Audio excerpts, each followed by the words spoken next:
Movie के start में एक लड़की एड्रियन समुद्र तट के किनारे दो गुंडों से बचकर भागते हुए एक बंद पड़ी कैंट पालक की फैक्ट्री के ताले को तोड़कर उसके अंदर चली जाती है। दोनों गुंडे भी उसके पीछे अंदर जाने लगते हैं। तभी उनमें से एक गुंडा उस जगह को भूतिया बताते हुए दूसरे गुंडे को भी अंदर जाने से रोक रहा होता है, लेकिन दूसरा गुंडा उसकी बात नहीं मानता है और वे दोनों भी अंदर चले जाते हैं। एड्रियन फैक्ट्री के अंदर अंधेरे में किसी को खड़ा देखकर डर कर भाग रही होती है। तभी गुंडे भी उसे ढूंढकर घेर लेते हैं, लेकिन तभी खाली पालक का एक कैन लुढ़क कर उनके पास आता है और अचानक अंधेरे से एक बड़ा आदमी एक गुंडे को अंदर खींच कर उसे दो हिस्सों में चीर देता है। फिर वह बाहर आकर दूसरे गुंडे की खोपड़ी कुचलकर उसे भी मार देता है।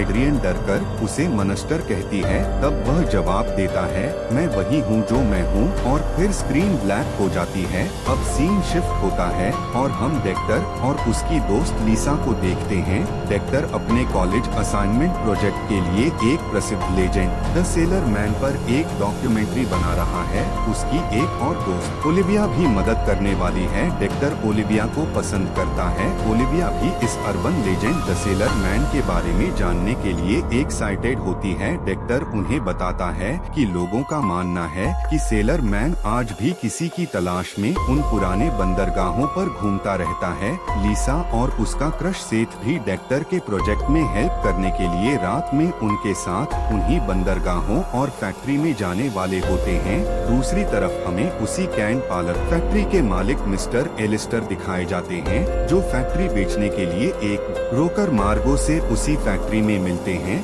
मार्गो मिस्टर एलिस्टर को बताती है कि उसके क्लाइंट इस फैक्ट्री को तोड़कर नया कंस्ट्रक्शन करने का प्लान बना रही हैं, लेकिन समस्या यह है कि फैक्ट्री के नीचे जहरीला कचरा पड़ा है जो 20 साल से वही है। मार्गो कहती है कि लोगों ने सेलर मैन की डरावनी कहानियाँ भी सुन रखी हैं और इस वजह से क्लाइंट यहाँ नया प्रोजेक्ट शुरू करने से डर रही हैं। मिस्टर एलिस्टर कहते हैं कि रिपोर्ट्स क्लियर करती हैं कि कचरा हानिकारक नहीं है और वह भूतों की कहानियों पर विश्वास नहीं करते। तभी उनके पाइप से धुआं निकलने की स्मेल आती है और मिस्टर एलिस्टर उसे चेक करने चले जाते हैं। तभी मार्गो वहाँ फैक्ट्री के मेंटेनेंस मैन एंकस को देखकर डर जाती है और पेपर वर्क के लिए बाहर वेट करती हो कहकर वहाँ से चली जाती है। मिस्टर एलिस्टर भी एंकस को फैक्ट्री चेक करने और अगर कोई आवारा अंदर हो तो उसे भगागा देने के लिए कहकर वहाँ से चले जाते हैं। इन फैक्ट्री की जांच करते वक्त एक कमरे में उन्हीं दोनों गुंडों की लाशें देखता है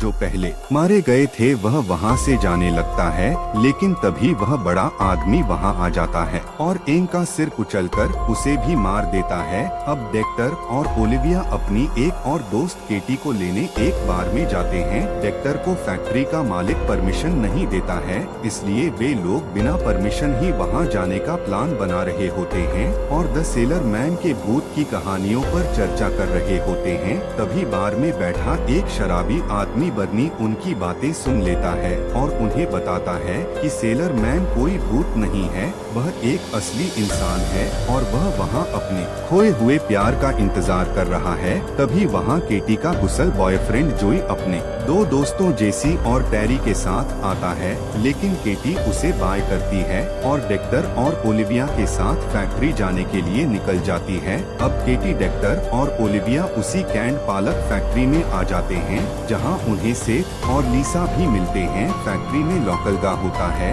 लेकिन ओलिविया एक नेल कटर से उस लॉक को खोल देती है। अब वे पांचों दोस्त फैक्ट्री के अंदर चले जाते हैं। दूसरी ओर केटी का बॉयफ्रेंड जोई और उसके दोस्त जेसी और तक उसी शराबी बर्नी की बातें सुनकर सेलर मैन की कहानी को सच मानकर केटी को बचाने के बहाने वहां जाने के लिए निकल जाते हैं। अब डेक्टर फैक्ट्री के सिक्योरिटी कैमरा वाला मॉनिटर ऑन कर देता है। केटी वहीं रुककर सिक्योरिटी कैमरास पर नजर रखती है। सेठ, लीसा और डेक्टर ओलिविया दो के ग्रुप में बटक कैमरा लेकर फैक्ट्री को एक्सप्लोर करने लगते हैं। तभी बाहर मार्गो आती है और उनकी कार्स देखती वह अपनी फाइलें फैक्ट्री के अंदर आ जाती है और फाइल लेकर जा ही रही होती है। उसे अंधेरे में एंग की सिर कुचली हुई लाश दिखती है। तभी सेलर मैन उस पर हमला कर देता है और उसकी खोपड़ी से कुछ बाल उखाड़ लेता है। फिर वह उसे उठाकर कचरा नष्ट करने की मशीन में डाल देता है और मशीन ऑन कर देता है। मार्गो वहीं दबकर मर जाती है।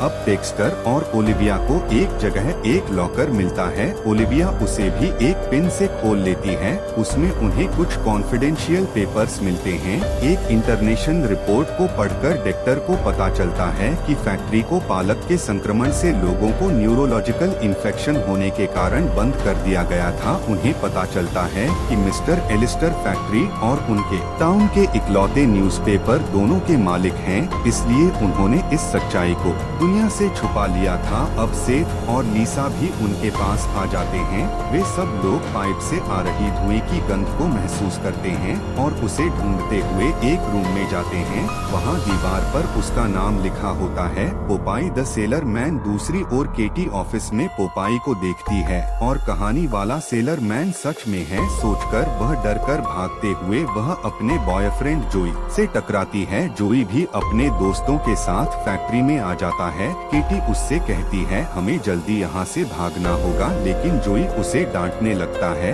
तभी वहाँ पॉप आय आ जाता, जैसे ही उसे चाकू से मारता है, लेकिन उस पर कोई असर नहीं होता। अब पॉपा आय अपने हाथों से जैसी की दोनों आंखें फोड़कर उसे मार देता है। केटी की चीख सुनकर उसके बाकी दोस्त भी उसे ढूंढने लगते हैं। पोपाई टेरी का हाथ मोड़कर उसकी नसों को फाड़ देता है, लेकिन टेरी किसी तरह बचकर वहाँ से भागने लगता है। जोई भी डर कर केटी को वहीं अकेला छोड़कर भाग जाता है। पॉपा आय भी केटी को बिना मारे बाहर जाता है और एक बड़े एंकर को घसीटते हुए जेसी को ढूंढता है। फिर उसी एंकर से जेसी का सिर काट देता है। अब सेथ और लीसा भी अंदर टेरी की लाश को देखते हैं और डर कर छत की ओर जाने लगते हैं, लेकिन सेथ एक जगह से नीचे गिर जाता है और उसका पैर एक जाल में फंस जाता है जिसमें कुछ लोहे की रॉड्स भी रखी होती है।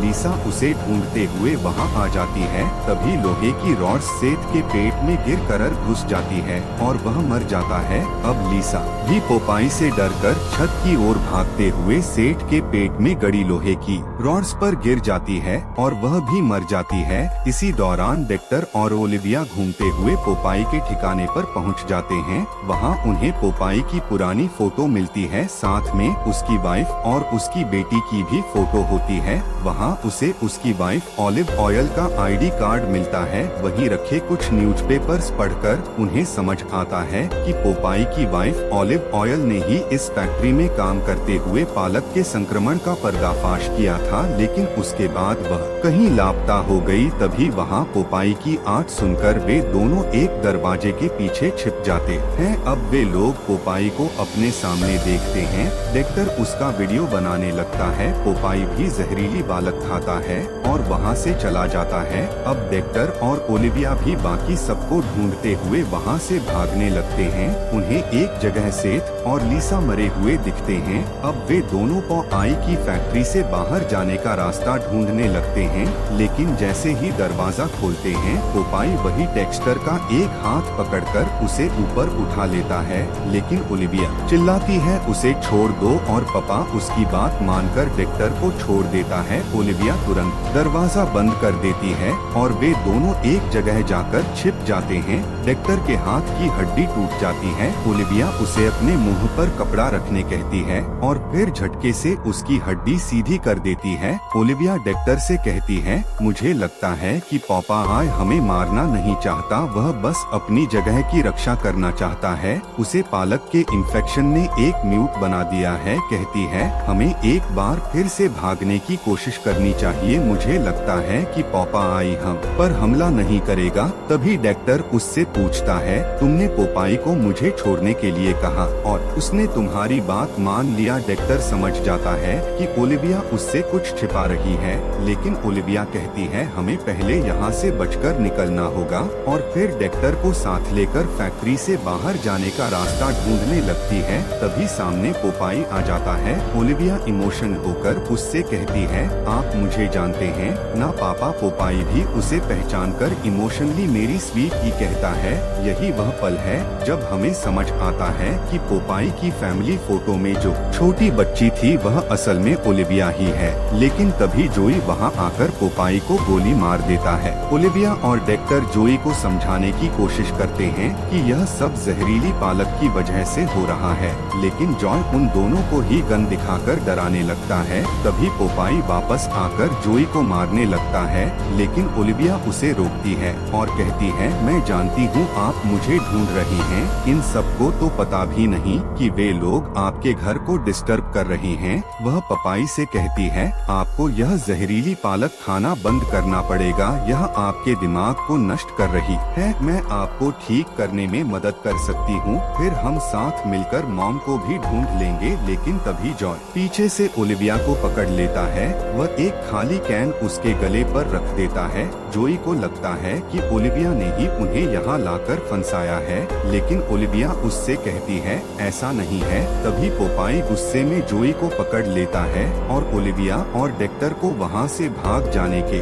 लिए कहता है। ओलिविया भी वापस आने का वादा करती है और वे दोनों वहाँ से भाग जाते हैं। अब पपाई गुस्से में जोई का एक हाथ उखाड़कर उसी हाथ से पीट कर उसे मार डालता है। अब ओलिविया और डेक्टर फैक्ट्री से बाहर आ जाते हैं, जहां उन्हें केटी भी जिंदा मिलती है। केटी को भी पोपाई ने नहीं मारा था। अब वे लोग समझ जाते हैं कि पोपाई जानबूझकर उन्हें नहीं मार रहा था, बल्कि वह बस अपने घर की रक्षा करना चाहता था। अब वहां पुलिस और एम्बुलेंस भी आ जाती है। एम्बुलेंस केटी को हॉस्पिटल ले जा रही होती है। डेक्टर और ओलिविया पुलिस को बताते हैं कि एक पागल आदमी हमारे दोस्तों को मारकर बंदरगाहों की ओर भाग गया। पुलिस को भी फैक्ट्री में सेलर मैन के कोई निशान नहीं मिलते। इसके बाद डेक्टर और ओलिविया फैक्ट्री की खिड़की पर पोपाई को देखते हैं और उससे वादा करते हैं कि हम तुम्हें बचाने वापस आएंगे। कुछ समय बाद मिस्टर एलिस्टर फैक्ट्री में आता है। इस घटना की वजह से